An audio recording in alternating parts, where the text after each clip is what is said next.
Assalamu alaikum, dear students. This is Zuhaib sir. I welcome you all in this session. From today, I will be delivering a series of lectures regarding the morphology of angiosperms. Now, you already know that what are the conditions which we are facing right now. So, in these difficult times, this is a very small effort from all the teachers of our institute just to reach our students. So I hope you people will appreciate it. बेटा बात करेंगे morphology of angiosperms की. सबसे पहली बात, morphology होता क्या है. Now as far as this morphology is concerned, this morph means form. Morph होता है फॉर्म, और लॉजी तो सबको पता है, लॉजी का मतलब है जिगर study. So what actually morphology is? Morphology is that branch of biology in which we study or in which we discuss the external appearance. Morphology एक ऐसा ब्रांच है जिसमें एक प्लांट का एक्सटर्नल अपीयरेंस स्टडी किया जाता है. In morphology we discuss the external appearance of a plant. Now in this morphology we study the form. Morphology में form means it is external appearance. Form को discuss किया जाता है, structure को discuss किया जाता है, वो वाला structure which is visible to the naked eye, and various parts of a plant. In fact various parts of plant are discussed in this morphology. So पहली बात बेटा मॉर्फोलॉजी के रिलेटेड, मॉर्फोलॉजी क्या होता है? It is the study of external appearance of a plant. Now morphology किन का हम पढ़ने जा रहे हैं इन दीज लेक्चर्स. ये लंबा चौड़ा लेक्चर है, तो in these lectures we are going to discuss the morphology of angiosperm. तो बात करेंगे बेटा एंजियोस्पर्म्स कौन से प्लांट्स हैं. As far as these angiosperms are concerned, angiosperms का दूसरा नाम, they are also called as flowering plants.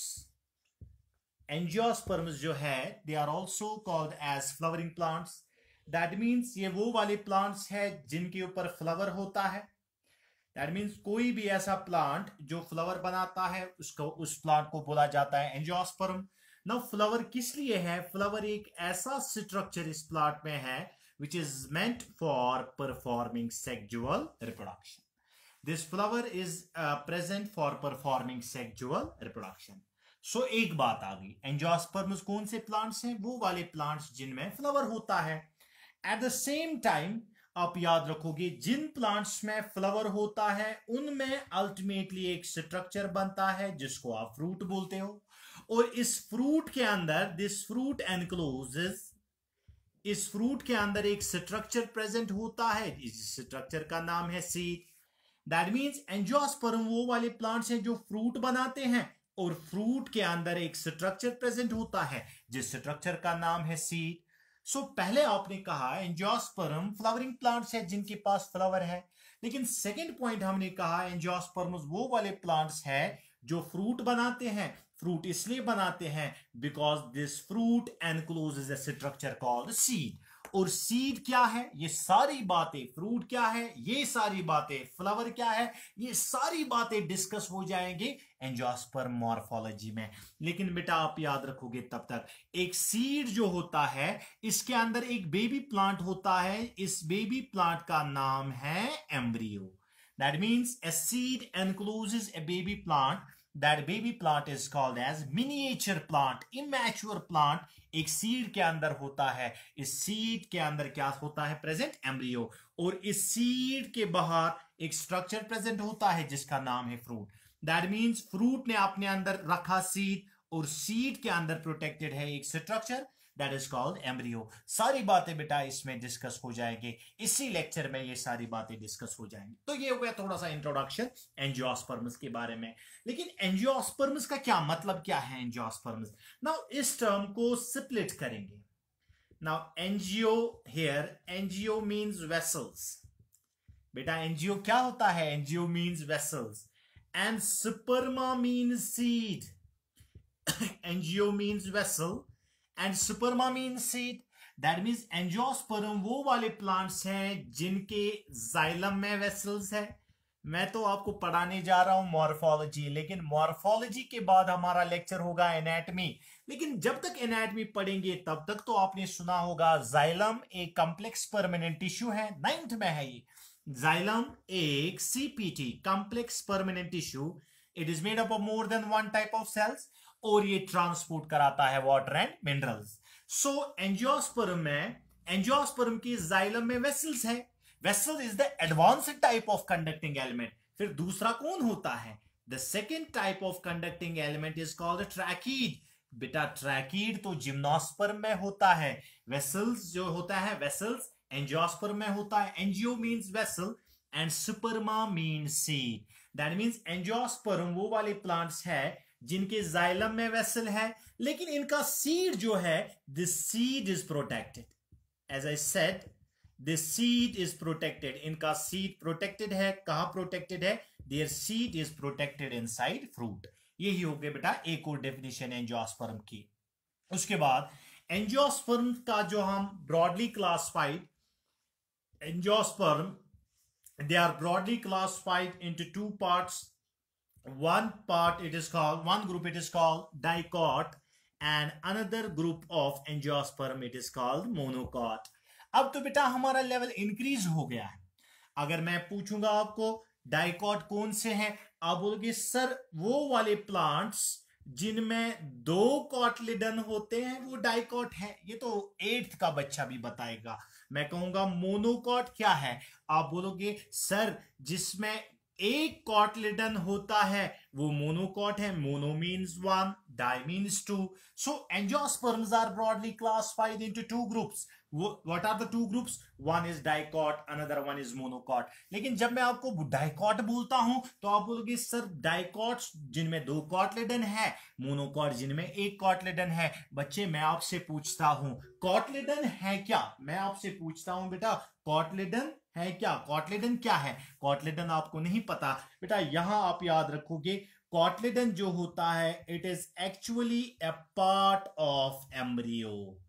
Cotyledon is actually a part of embryo and it is also called as cotyledon को कहा जाता है embryonic leaf और first formed leaf। एक plant में सबसे पहले जो लीव्स बनते हैं they are cotyledon। So cotyledon जो है, अब तक आपको पता है, जब तक एम्ब्रियो के पास पहुंचेंगे सीड पे तब तक इतना तो याद रखो बच्चे कि डाइकॉट्स में 2 कॉटलिडन है, मोनोकॉट्स में 1 कॉटलिडन। हाँ, cotyledon is a part of embryo. जैसे एग्जाम्पल से समझ आएगा, मैं आपको ये ना एम्ब्रियो की डेफिनेशन स्ट्रक्चर दिखाऊंगा एम्ब्रियो का। This is one of the structures of embryo, it is called as torpedo stage. जिगर जब मैं एम्ब्रियो की बात करता हूं, जैसे हम पार्ट्स ऑफ बॉडी बोलते हैं, बच्चे को सिखाते हैं, जिगर आप मुझे बोलो पार्ट्स ऑफ बॉडी, तो वो बोलता है बेटा ये नोज है, ये टंग है, ये लिप्स है। तो वैसे मैं आपको बोलता हूं एम्ब्रियो क्या होता है। सबसे पहली बात, एम्ब्रियो होता क्या है? एम्ब्रियो एक इमैच्योर प्लांट है, मिनिएचर प्लांट है, बेबी प्लांट है जिसका नाम है एम्ब्रियो। अच्छा, एक एम्ब्रियो में क्या क्या होता है जनाबे आली? एम्ब्रियो में एक स्ट्रक्चर होता है जिसका नाम है रेडिकल। एम्ब्रियो में एक और स्ट्रक्चर होता है जिसका नाम है प्लिम्यूल, और साथ ही साथ एम्ब्रियो में होते हैं कॉटलिडन्स। कॉटलिडन्स का number, either the number of cotyledons is 1 और 2। अगर कॉटलिडन 1 है तो वी कॉल इट मोनोकॉट, अगर 2 है तो इसको बोला जाएगा डाइकॉट। तो बेटा रेडिकल और प्लिम्यूल क्या है? सर रेडिकल वो वाला पार्ट है जो लेटर ऑन बनाएगा शूट, रूट। प्लिम्यूल वो वाला स्ट्रक्चर है जो बनाएगा रूट। अब इस डायग्राम को लेबल करेंगे बेटा, बहुत आसान है। This structure is called plumule, opposite end is called radicle. ये जो लीफ लाइक 2 स्ट्रक्चर्स है, these 2 structures are cotyledons। अब इस वाली डायग्राम में नंबर ऑफ कॉटलिडन्स जो है, इस वाली डायग्राम में नंबर ऑफ कॉटलिडन तो 2 है। जब नंबर ऑफ कॉटलिडन 2 है तो आप बताओगे ये वाले जो प्लांट्स है It is an embryo of dicots. It is not an embryo of monocots. I hope you got the idea of dicot. Otherwise सबसे पूछो dicot क्या है, दो cotyledons है, लेकिन cotyledon तो बच्चे पता ही नहीं है. Now as far as these angiosperms are concerned, इनके related कुछ और बातें. It is the highly advanced group of plants. It is the highly advanced group of plants. Highly advanced का क्या मतलब है? इनका ये मतलब है these are the youngest or I should say latest group of plants on this planet Earth. जैसे बेटा plants को different groups of plants को रखा गया on the basis of their increasing complexity. पहले simpler फिर complex और highly complex life cycle या highly complex group of plants अगर कोई है तो वो एंजियोस्पर्म है. जैसे different groups of plants, सबसे पहला ग्रुप एल्गी से कॉम्प्लेक्स अगर पढ़ोगे ब्रायोफाइट्स से कॉम्प्लेक्स अगर देखोगे टेरिडोफाइट्स से और कॉम्प्लेक्स जिम्नोस्पर्म से और कॉम्प्लेक्स अगर प्लांट ग्रुप है कोई, that is called as angiosperm. So these are the 5 different groups of plants. इनमें से एल्गी जो है it is the simplest type of plant group और एंजियोस्पर्म्स जो है it is the highly advanced group of plant group. बेटे एक बात आप याद रखोगे, जिगर एक बात याद रखना, we are going to discuss the morphology of angiosperms. हमने एक यूनिट अभी नहीं पढ़ा. कौन सा यूनिट बेटा? जिस यूनिट का नाम है प्लांट किंगडम. हमें तो इन सारे प्लांट ग्रुप्स को अलग अलग पढ़ना है. Algae, bryophytes, pteridophytes, gymnosperm, angiosperm. लेकिन इस चैप्टर में तो हम मॉर्फोलॉजी ऑफ एंजियोस्पर्म डिस्कस करेंगे. In this chapter we are going to discuss the morphology of angiosperm only. This is all regarding the एक और बात एंजियोस्पर्म्स के related. Now I would like to add some more points. आपने सुना होगा angiosperm में एक यूनिक फीचर है, इनमें डबल फर्टिलाइजेशन होता है. आगे बात करेंगे, मैं क्वेश्चन मार्क रखूंगा, जो बातें आगे डिस्कस हो जाएंगी. They show double fertilization. Angiosperm वो वाले प्लांट्स है जिनका एंडोस्पर्म जो होता है 3n दैट इज ट्रिप्लॉइड होता है. इसको भी मैं क्वेश्चन मार्क रखूंगा बिकॉज ये बातें आगे डिस्कस हो जाएंगी. एंजियोस्पर्म जो है इनके जो मेल गमीट्स होते हैं, यहां बेटा कॉन्सेंट्रेट करना आप, male gametes in angiosperms they are non motile. अब तो अजीब सी बात है, मेल गमीट्स का प्लांट्स में मेल गमीट्स का मोटाइल होना प्रिमिटिव कैरेक्टर, प्लांट्स में मेल गमीट्स का नॉन मोटाइल होना एडवांस्ड कैरेक्टर. दैट मींस बात अगर करेंगे एल्गी की, एल्गी में gametes are motile, while in case of this angiosperms gametes are non motile. लेकिन इन नॉन मोटाइल गमीट्स को पोलन ट्यूब कैरी करता है फीमेल गमीट तक. This phenomenon is called as siphonogamy. बेटा इन male non motile male gametes को transfer करता है पोलन ट्यूब फीमेल गमीट तक. This phenomenon is called as siphonogamy. This phenomenon is called as siphonogamy. Siphonogamy क्या होता है मैं आपको थोड़ा सा दिखाऊंगा बेटा. इधर जब पोलन ग्रेन लैंड होता है स्टिग्मा के ऊपर, ये कार्पल का स्ट्रक्चर मैंने बताया, ये पोलन ग्रेन जब लैंड हो गया स्टिग्मा के ऊपर, इस पोलन ग्रेन के अंदर मेल गमीट्स हैं, 2 मेल गमीट्स होते हैं. क्यों? आगे बात करेंगे. जब पोलन ग्रेन जर्मिनेट होता है, जर्मिनेशन का मतलब है इससे पोलन ट्यूब निकलता है और यही पोलन ट्यूब इन 2 मेल गमीट्स को फीमेल गमीट तक पहुंचाता है. This phenomenon in which non motile male gametes are transferred towards female gamete, this phenomenon is called as siphonogamy. This phenomenon is called as siphonogamy. अब थोड़ा सा बेटा आगे जाएंगे ना, हम बात कर रहे हैं बेटा फ्लावरिंग प्लांट्स की. These flowering plants are also called as, इनका एक और नाम है बेटा, they are called as anthophytes. These flowering plants are also called as anthophytes. Antho is a term है which is related to flower, and the study of flowers is called anthology. And the study of flowers is called anthology. Anthology is the study of flowers. Study of flowers, it is called anthology. And these angiosperm, they are also called as anthophytes. एक और term मैं यहां important discuss करो, antithesis. इसके related नहीं है तो फिर भी आपको बताओ एंथेसिस क्या होता है? Opening of flower.